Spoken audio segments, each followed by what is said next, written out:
forged on the gridiron in September.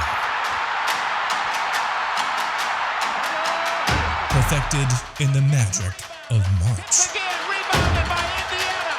The game is over. For the fans who love the crunch of the pads, prefer a dunk, Oh, he just shook the gravity. and expect nothing but the best. It's Bigger 10. Here's Steve Dace. And we are on the mouth of March Madness. I am Steve Dace alongside my co-host and never partner, Aaron McIntyre. Welcome again to another episode of Bigger 10. Aaron, good to see you. Hey. You ready for the second most wonderful time of the year? March Madness is about underway. I am indeed. It's a little different this year because, as far as the men's game goes, my Hawkeyes are not going to be involved in the main tournament. They're going to be going to the tournament you believe should not even exist. Correct. I disagree slightly. I think there's always good opportunities for development of your program. Although, as it pertains to this Iowa squad, I have some different ideas, but we'll talk about that at another time. The women's game, though, I mean, you could be rooting for the worst program in the Big Ten. That's what I have not been doing much of the winter. Yeah, that's true. I forgot about that. And what's not a good year for the league, by the way. Who actually beat my program the first time they played. So there's that. But the women's game, as we'll be talking about in just a little bit, maybe a little worse team than last year, but still delivering some awesome moments. So excited.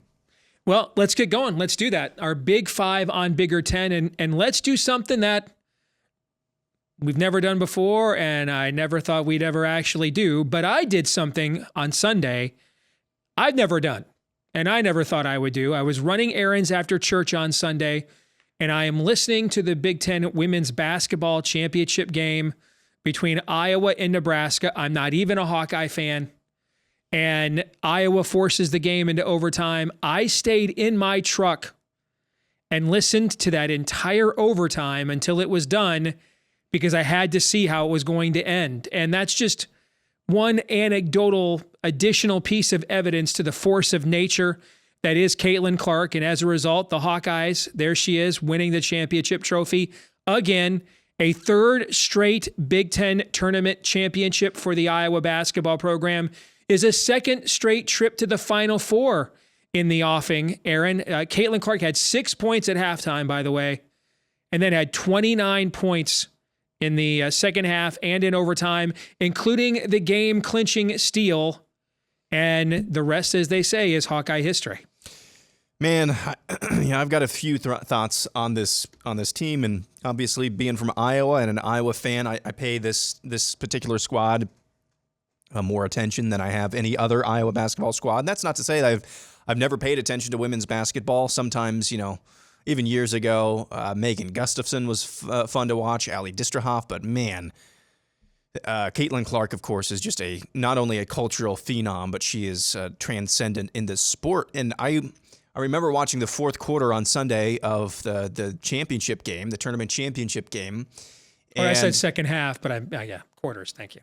Yeah, well, I mean, there's still halves in the game, but I was watching the fourth quarter, early on in the fourth quarter, and I'm like, it's just not going to happen this time. Too many mistakes early on, too much discombobulation in key moments. It's just it's not in the cards today.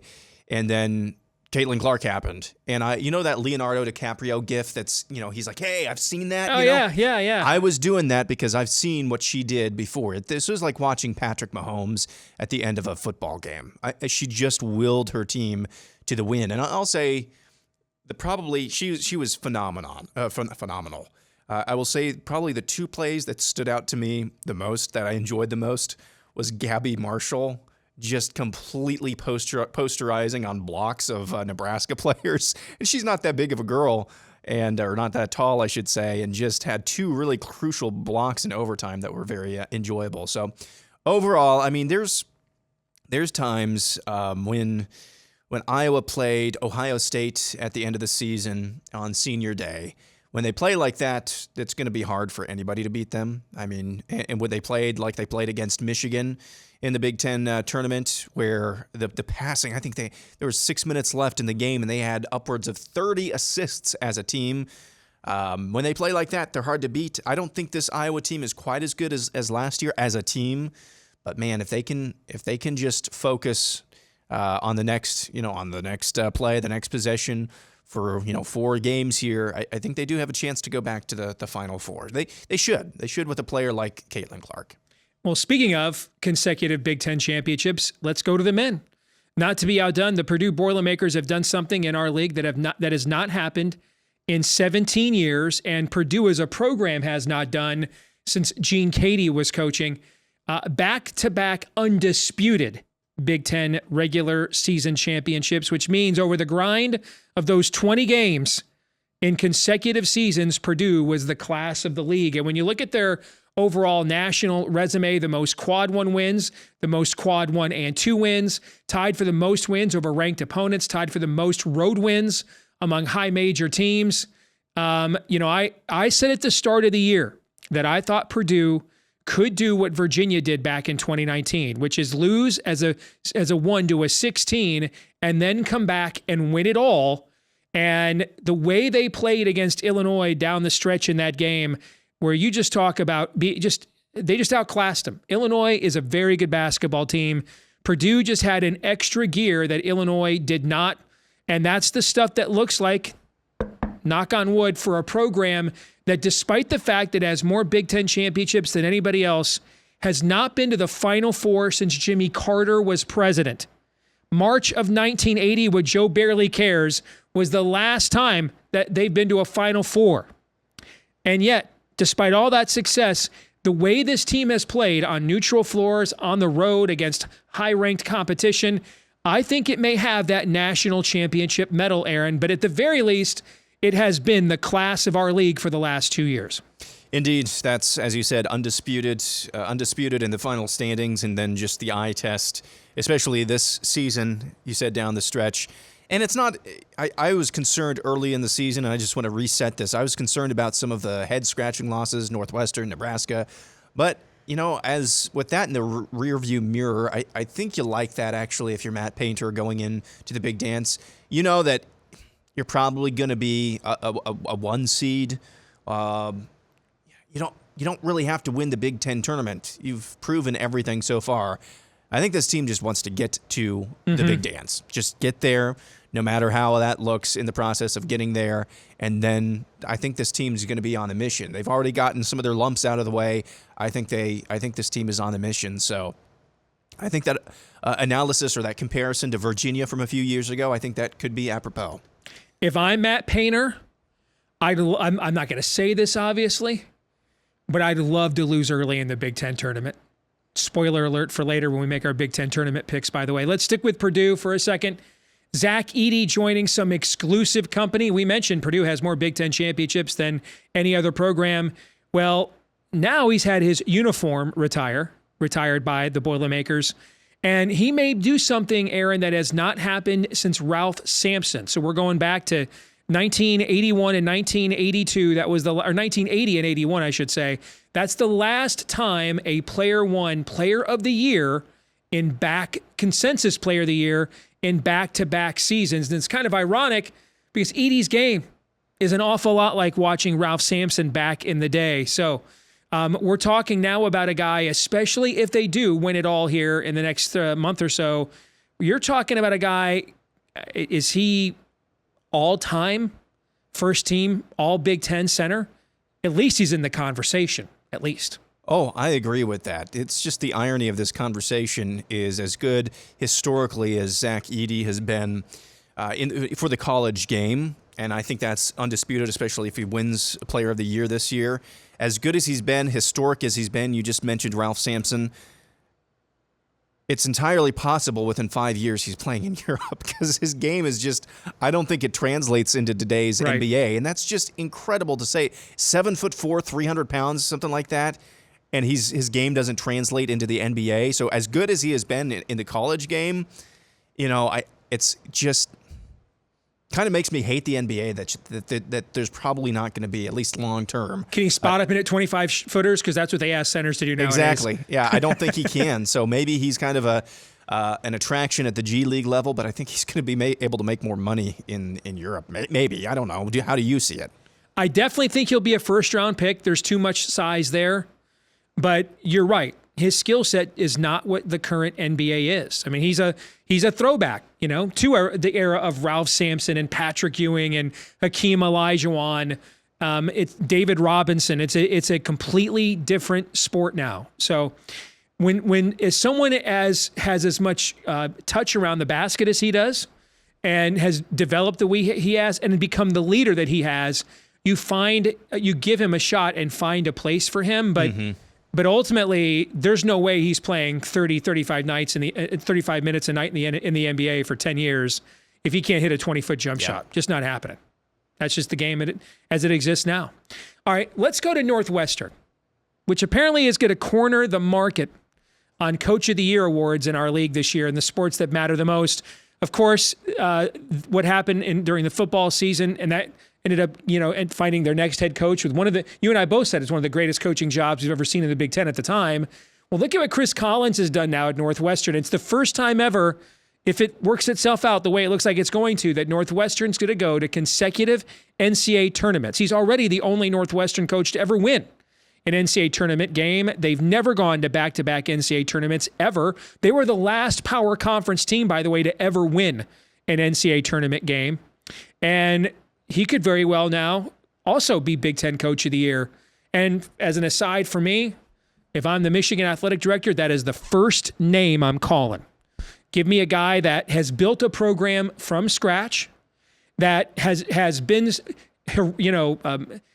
historic levels of success, that has done it at a program that still values its academic reputation like Michigan does. And the added bonus, I get to rob from one of my conference foes their head coach at the same time. That would be the first name I would call, but I digress. Aaron, your thoughts on Chris Collins as Big Ten Coach of the Year? I'm really weird, and you're going to think I'm really weird after saying this, but when I was younger, there are certain nemeses that stick out to me in my brain for whatever reason.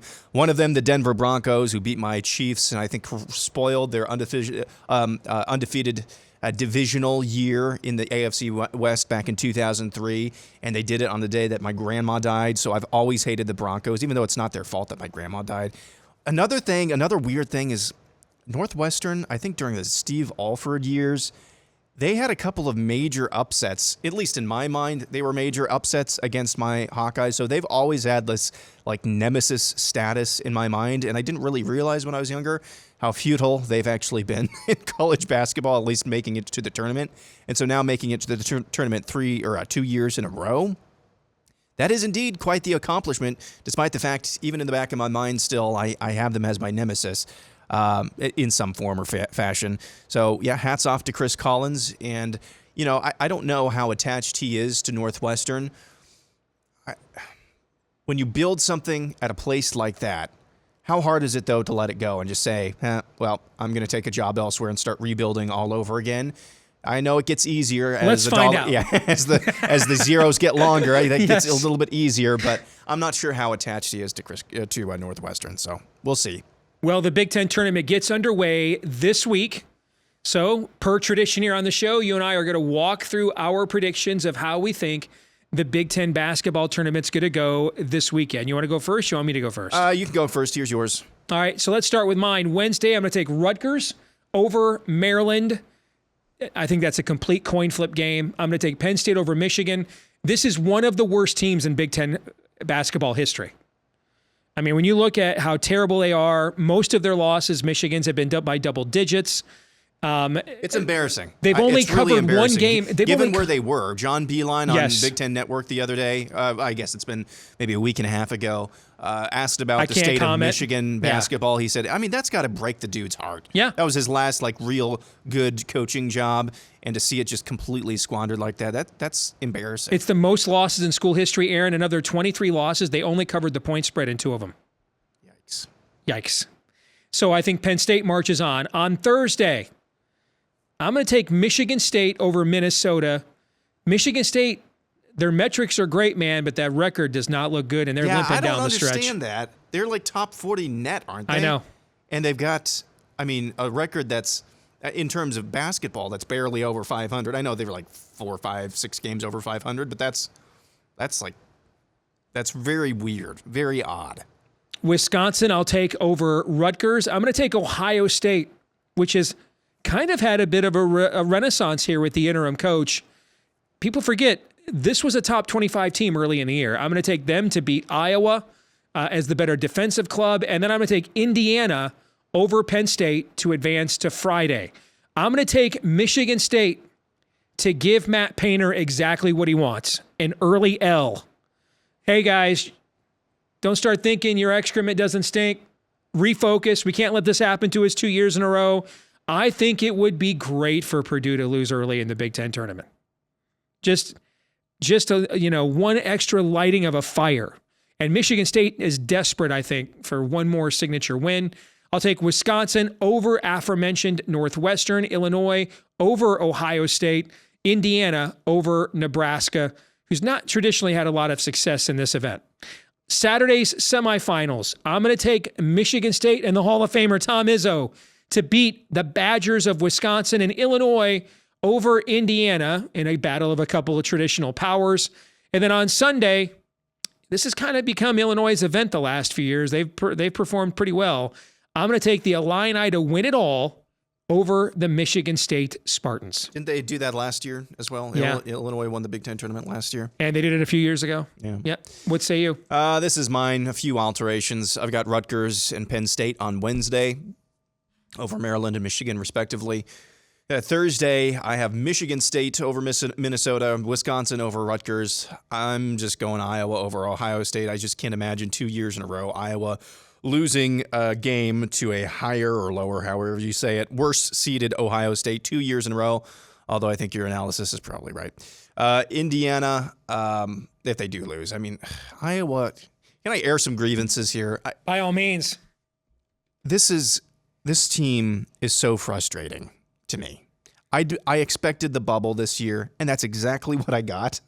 But when you look back and you say, there were so many blown, if they just win those 2 games that they had big leads in against Maryland, they might be in the NCAA tournament, even though Maryland's not that great, but still, that's at least 2 games above, you'd be 4 games above 500 actually in the Big Ten if you don't just drop those 2 games. And then I keep thinking, well, those are my expectations this year. Owen Freeman's amazing. Brock Harding looks really good. Basically, the entire team could come back next year.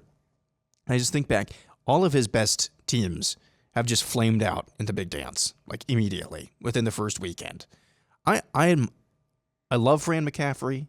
He's given this program a lot of really cool memories, a lot of really cool moments, but that was a great season because we increased the ceiling of this team, which is why I'm like, most seasons I'm like, hey, let's get to the NIT, if you can develop, get some postseason experience. I'm at a point of apathy with this program. And I think a lot of people are. I mean, you look at the attendance numbers this year at Carver for men's games. Of course, people are going to the women's games in droves, so that probably makes a difference. But I'm just at a state of apathy. Anyway, despite that apathy, I'm picking Iowa over Ohio State just for kicks and giggles. I've got Indiana over Penn State. On Friday, I'm picking actually Purdue over Michigan State.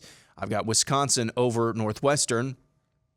Illinois over Iowa, even though it's really hard to beat a team 3 times in a season. I think Illinois does against Iowa. And Indiana over Nebraska. Saturday, I've got Purdue over Wisconsin, Illinois over Indiana, and I've got Illinois over Purdue in a rematch for Illinois' I think second consecutive Big Ten tournament championship. Now, I said it's really hard to beat a team 3 times in a season. We're talking when we're talking about Illinois versus Iowa. Iowa just is on a different level, a lower level than Illinois.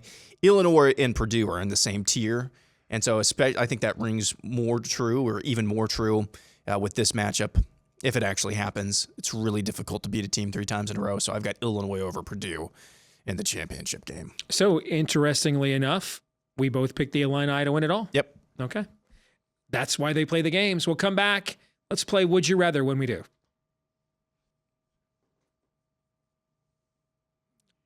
All right, Aaron, let's fire it up. Let's play some Would You Rather here on Bigger 10. And the first one is for you. Would you rather bet Ohio State or Michigan State as a long shot to win the Big Ten tournament? I would rather bet Ohio State at this point. They have made, as you mentioned earlier, a really interesting and compelling late season surge since they got rid of their coach. And they have some dudes. They really do have some dudes on that team. So I don't know. I think I'm going to ride kind of the wave of a resurgence rather than I'm not sure what you're going to get from Michigan State on any given night. So I'd rather bet Ohio State. What would you say? Given the history of who the head coach is, Michigan State. Yeah. This one is for you. If your team, any team, was guaranteed an at-large bid in the Big Dance, so the big NCAA tournament, would you rather them flame out in the conference tourney earlier or make it to the semifinals or finals? I think it would depend on what expectations were in their situation. For Purdue, you've done everything. I mean, yeah, it's great to win the Big Ten tournament, but everybody's back here, starting with Zack Edwards, to undo and make up for what happened last March in the Big Dance, right? And so anything that, there's almost nothing to be gained by this weekend. The profile we shared earlier on, you are guaranteed a number 1 seed, and I think actually losing early would be great. Refocus guys, get guys hungry, get people doubting you again rather than contriving it. I don't think that's the worst thing in the world. So in that situation, I don't care. But keep in mind, there's 330 some odd teams play Division I college basketball every year, Aaron. There's only a few ways to have a special season, right? You can win your conference regular season. You can get to the Final Four. You can win the national championship. But in a sport of 330 some odd people, or 330 some odd teams, not too many teams get a chance to do that. One of the other ways, win your conference tournament. So with the exception of where Purdue has a team that clearly has, first Monday in April or bust, expectations basically, the chance to win a conference tournament championship so that you have something in the trophy case from this season, I would normally go on the side of that. For you, would you rather bet Purdue, the undisputed champion, or the field to win the Big Ten tournament? I'm going to go with the field. That's kind of what I predicted. I predicted Illinois over Purdue in the championship game, so I'm going with the field. There are a number of other ways that this could play out as well. I mean, I mentioned earlier too, I mean, it's not like Purdue is undefeated in the Big Ten, so there are some teams who have a grasp on what to do with Purdue. It's just a question of whether or not you can hold them off long enough, in my mind. So I'm going with the field, although it's not a knock at Purdue whatsoever. Finally, for you, would you rather bet on Rutgers or Penn State to make it to Saturday?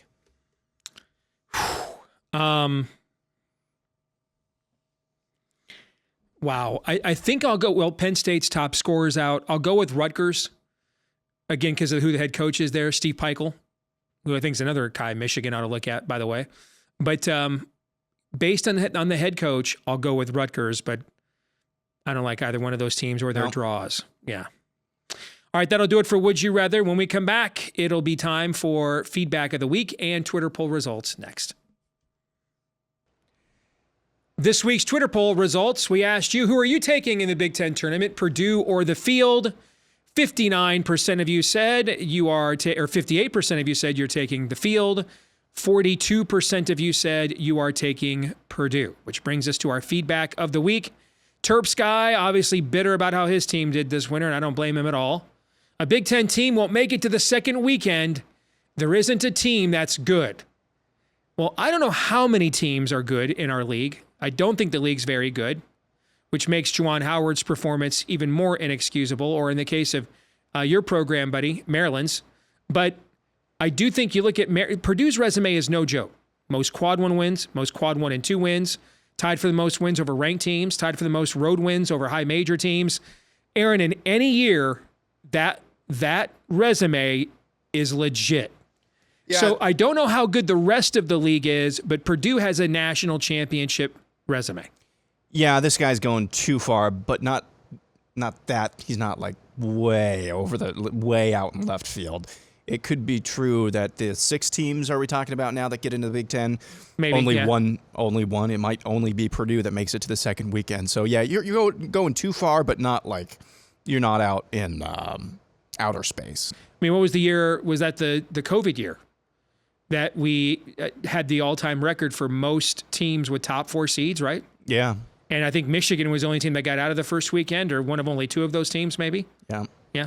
So some of that's just the draw that you get, the matchups you get, But I think Purdue's resume is legit in any year. I don't think overall this has been a great year for Big Ten basketball, and that I agree. All right, that's going to do it for this week's episode. Next week, we'll be right back here with tips on how to fill out your bracket and also a breakdown of every Big Ten team's NCAA tournament bracket as well, so you don't want to miss that. Make sure you follow us on Twitter in between episodes or X at Bigger10 there. You can also like, rate, subscribe, share, follow if you're watching here on YouTube or listening on iTunes. That would be great and would help us to find more Big Ten sports fans just like you, and we thank you for your help in doing so. For Aaron McIntyre, I'm Steve Dace. We'll see you next week right here on Bigger 10.